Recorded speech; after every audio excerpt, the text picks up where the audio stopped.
back to my channel. If you're new here, thank you so much for tuning in. Please make sure to like, comment and subscribe and click on that notification button to get a notification every time that I post. If you're interested in more health and nutrition related content, keep watching. Please also remember that all the information that I put out on this channel is purely for education and entertainment purposes, and if you do have any specific health needs, go and see a health professional, go see a dietitian, go see a doctor who can help you with your specific case. So yeah, let's get right on into it. So animal protein is absorbed much easier in the body than plant protein, because plant proteins have anti-nutrients, basically like phytates and things that kind of stop them from being as easily absorbed.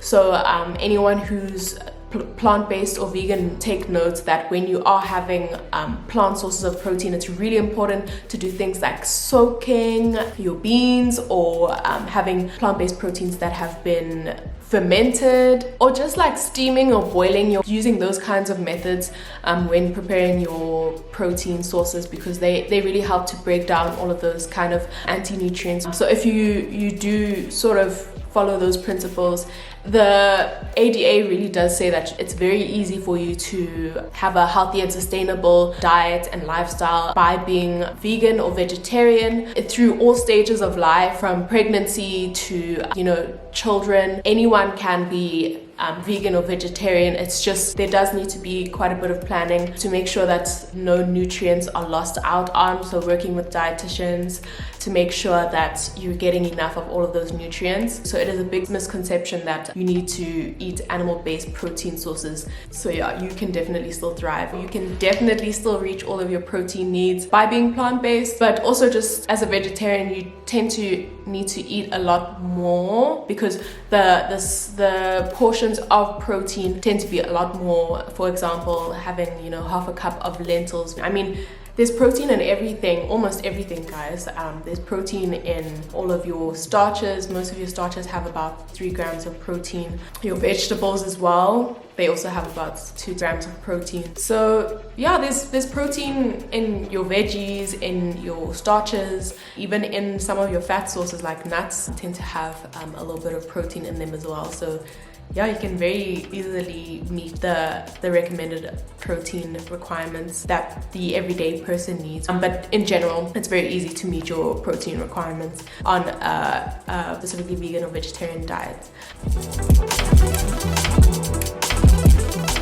Okay, if we look at sort of areas in the world where people live the longest, so those blue zones, there are blue zones where they still do eat meat, they still eat fish, they still eat chicken, but the majority of what they're eating, majority of the food that they eat is plant-based. So if you're eating a majority of fruits and vegetables, you're still having a mixture, a variety of protein, and if that variety of protein includes meat, that doesn't mean that you're now not going to be able to reduce your risk of developing various diseases. Like, you don't need to go vegan or vegetarian to have the health benefits of a plant-based diet. A plant-based diet purely just means you're having plenty of fruits and vegetables and whole grains and just real food. You're limiting your processed food intake, processed meats, refined carbs, all of that, and you're focusing on just plenty of fruits and vegetables and like just genuinely like real food. But obviously you're limiting your red meat and your processed meat consumption, so you're not eating as much of that.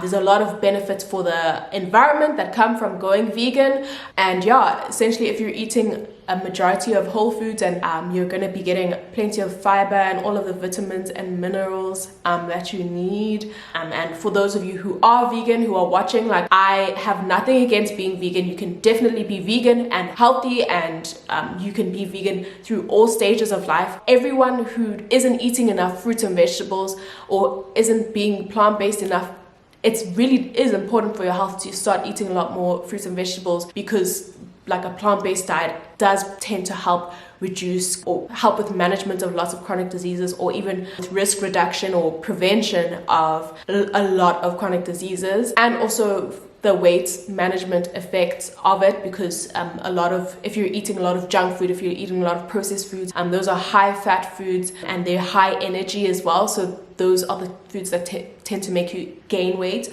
So if you're going to be reducing those or really cutting down on those, you're going to see a lot of benefits in terms of your health and how you feel, because your plant-based foods and your whole foods and your healthier fats tend to make you feel more energized, less groggy or tired. Because of the high fiber foods, they tend to stay in your system longer and tend to have more like of a slow release of energy that you need, rather than your processed foods and your refined carbs that are a quick release of energy and tend to make your energy also dip. So yeah, your foods that are more like all of your grains and your fruits and vegetables, if you're going to be eating a lot more of those, the health benefits long term are endless. That brings us to the end of the video. Again, I forgot to do an outro. Hope you enjoy this video. Please make sure to like, comment and subscribe, and look out for some really easy tips and tricks on how to eat more plant-based, and just some more videos on a plant-based diet.